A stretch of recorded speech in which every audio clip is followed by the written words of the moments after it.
Martin, here we are in a different context, the Lambeth Conference 2022.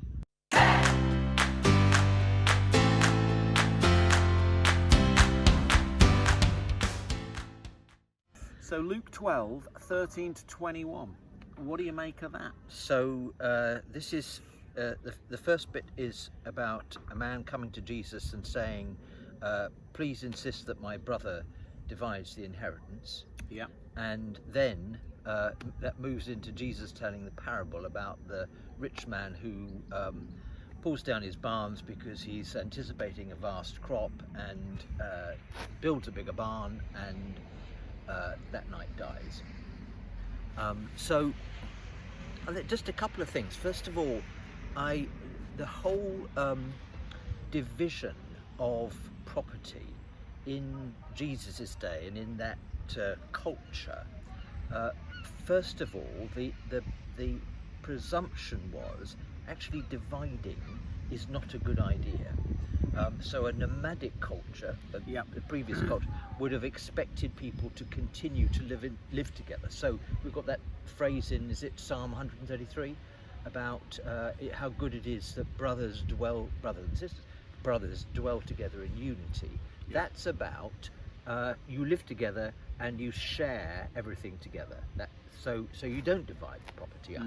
However, provision is made, but that provision is such that the oldest gets substantially more than the younger ones, but then has the responsibility attached to that of taking care of the widows of the younger ones and the unmarried daughters. So it's got relatively simple, but dividing up is a secondary. Is a second preference to actually holding everything together. Makes perfect sense in terms of the sustainability of the cultural society. Yep. And the interesting thing here, of course, is that this man is coming and insisting to Jesus, or at least pressing Jesus, to make his brother give him the portion that he's supposed to have.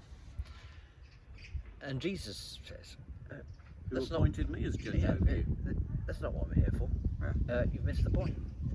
And what he's actually saying in that is that if you live in the kingdom, so this is Luke's focus, if you live in the kingdom, what you're going to be concerned about is not what you're getting, but what you're giving. It's about how do you love your neighbour? How do you share that which you have? How do you make sure that you pay attention to your most essential needs, but basically everything else is for everyone else, is for distribution.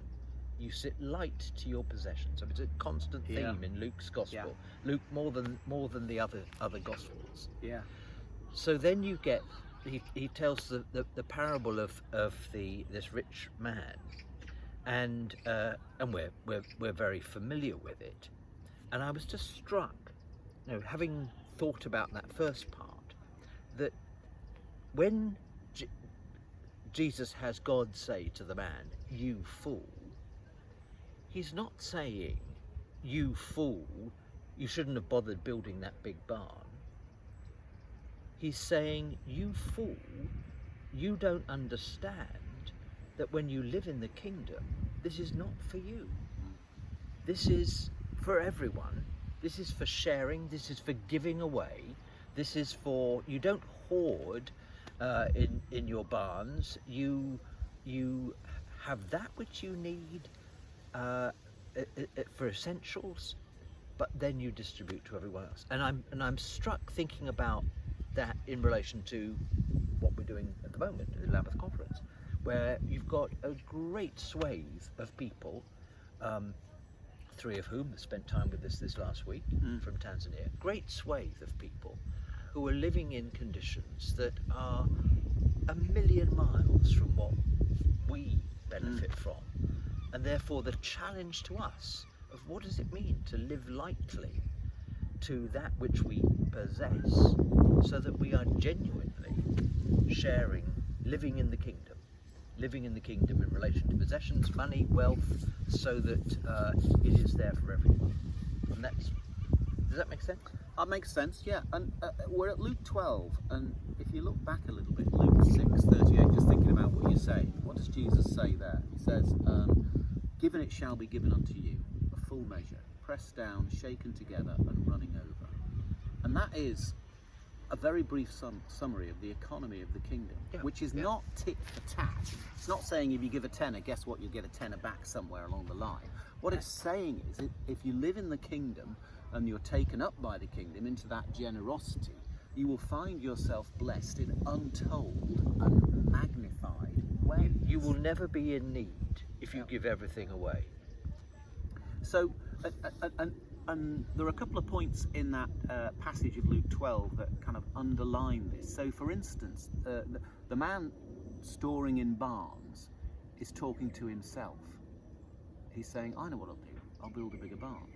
Now, the reason he's talking to himself is his wealth has isolated him. There's no one else around. Yeah. Whereas in the ancient near Middle East culture, you would talk about, with your parents, with your family, about what your plans were.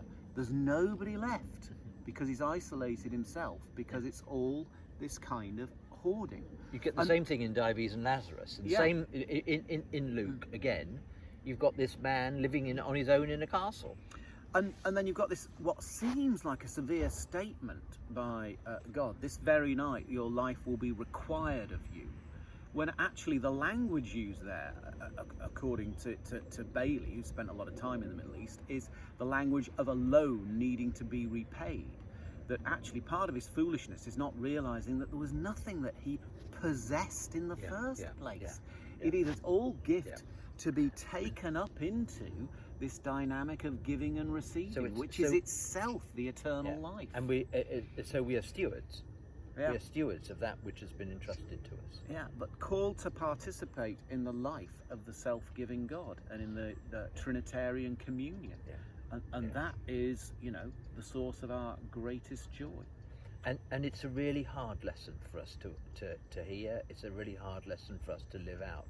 And we have multiple kind of mental exercises that we go through to give ourselves a reason not to live like that. But that is the truth we're called to live in. Yeah.